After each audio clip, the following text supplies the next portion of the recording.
Maganda na yung umaga. Ay, maganda na yung umaga mga kapatid. Bumabawi. Martes tayo.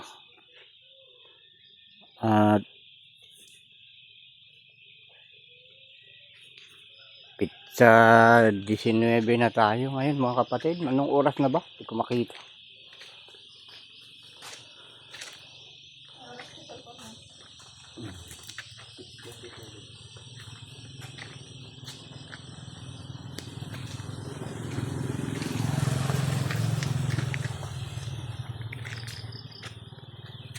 $6.23. Ay, 6:27 na daw mga kapatid. 6:27 ng umaga, pizza 19. Araw ng Martes, sa buwan ng Mayo, taong 2026. Nako. O, diba? Gumanda na yung panahon. Okay na. Pwede na naman na ano.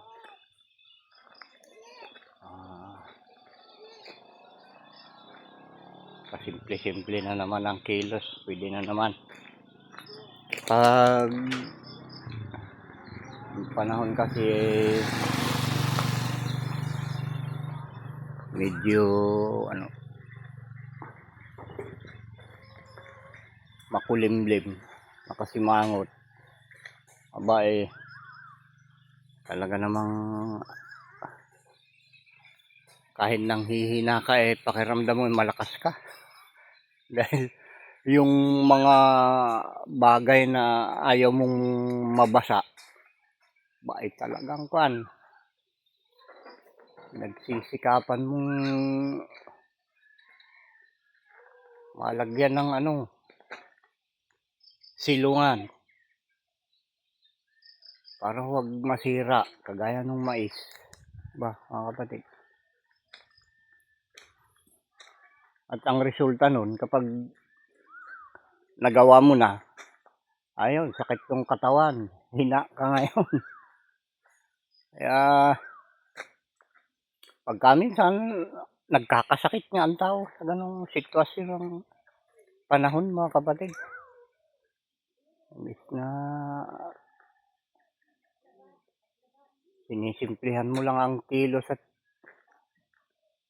para huwag kang mahirapan nasasagad tuloy dahil nga sa ano, sa iyong mga produkto na nakakadala pag ang panahon ay lagi na lang sinisira mga produkto natin. Kaya nako,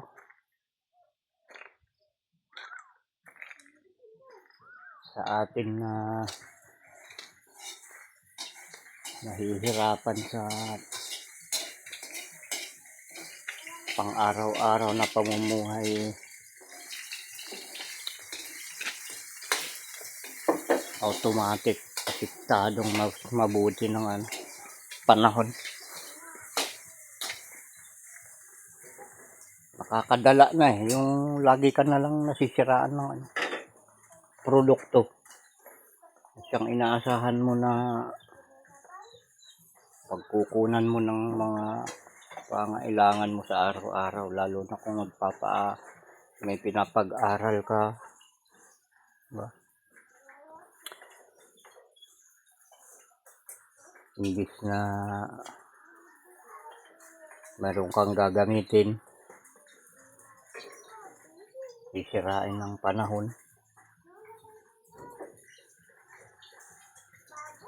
Yung iba papakamatay. Oo, dati nagpapakamatay dito sa amin dahil sa ano, ganyan mga produkto na nasisira. sa inyo mga kapatid. Matibay siguro ang dibdib ng mga tao dyan sa inyo. Dito marami ang nanghihina ang loob pagka palaging ganyan ako. Sisiraan ng produkto. Ilan na yung dito, halos hindi ko na matandaan kung ilan sila na nagsisuicide. Dahil yun nga, palagi nasisira yung mga produkto dahil sa ulan. Pagka minsan init naman ng panahon, hindi makatubo ng mabuti. Hindi tumubo man na abuti ng maagang tag-araw ay hindi nagkakabunga. Gaya ng mga nadaanan namin kahapon daw sa parte ng Piña Blanca nako. Ay kita mo yung mga ganong mais na hanggang tuhod pa lang. Tuyo na. Ang problema walang bunga. Siyempre sa amin na ramdam mo kaagad. Kapag isa kang farmers, ramdam mo kaagad ang tama dun sa may-ari ng na yun.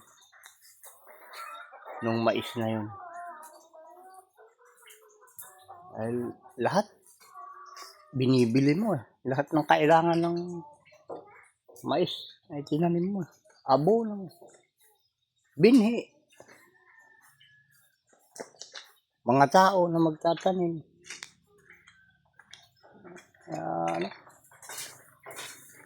Napakahirap yung sitwasyon sa buhay mga kapatid. Napakahirap. At nakita ko naman mga kapatid na ito ay may pagbabago na mangyayari sa mga susunod na araw, malapit na. Kaya hindi tayo nagsasawa na ipaliwanag sa mga tao kung ano yung dapat gawin para mabago yung mga nangyayari sa atin sa buhay. Tumutok lang kayo mga kapatid sa mga kagaya ko na nagsasalita patungkol sa mga aral ng ating Ama. At isaisip natin mabuti sa ating pagtuunan ng pansin dahil ang utos ng ating Ama sa langit yan ang dahilan ng mga nararanasan natin sa buhay. Kung sinusuway mo, yun, ganito ang nangyayari. Pero pag sinusunod mo, ayun, medyo gagaan ng konti ang iyong pamumuhay sa araw-araw. Talaga, ramdam ko din. Hindi ka talaga kakapusin. Kung ano yung kailangan mo, talagang bibigay niya dahil yung pangako niya. Lahat ng kailangan mo, ibibigay ko kung susundin mo ang mga utos ko, ika ng ating Ama. Ganun talaga mga kapatid ang kailangan. Huwag tayo magsawa sa pakikinig ng salita ng ating Ama. At yung pagtupad, huwag tayong mapagod mga kapatid. Para ang ating Ama naman, palagi rin makikinig kung nanalangin tayo sa Kanya. At ibibigay din sa atin kung ano yung ating mga hinihiling. Yun ay sa pamamagitan lang kung ano yung mga tinutupad natin ng mga utos niya. Dapat whole, buo ang gusto ng ating Ama. Ayaw niya may bawas. Kung 10, tuparin lahat. Para kumpleto rin lahat din ng kailangan natin sa buhay. Ibibigay niya mga kapatid. Yun lang. Gandang umaga.